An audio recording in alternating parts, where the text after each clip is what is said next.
Analyzing the GER40 1-hour chart through a smart money concepts lens reveals that current market structure remains distinctly bullish, printing higher highs and higher lows with multiple bullish breaks of structure confirming strong institutional participation.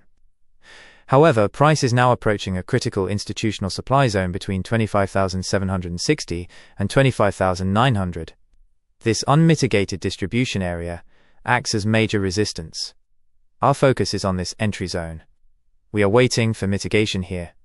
Once price action confirms, we can expect the move to start. Smart money participants are currently eyeing buy-side liquidity resting right above recent highs. Across global indices, risk sentiment remains heavily influenced by central bank monetary policies and shifting geopolitical landscapes. European benchmarks like the DAX 40 display resilience, supported by corporate earnings. On lower timeframes, we observe internal liquidity sweeps trapping retail participants.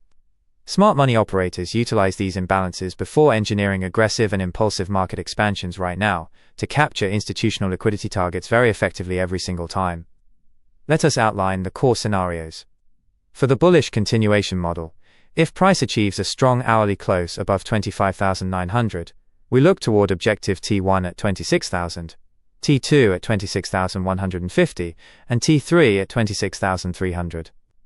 Our invalidation level for this upward continuation bias is strictly set below the 25,300 demand zone.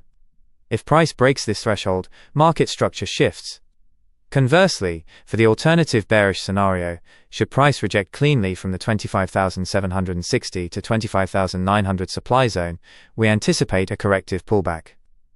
Objectives target T1 at 25,500. T2 at 25,350, and T3 at 25,000. Our invalidation level for this bearish rejection model is firmly positioned above 26,000. Traders must monitor lower timeframe confirmation before engaging capital, avoiding direct entry without mitigation. This is an educational video, not investment advice.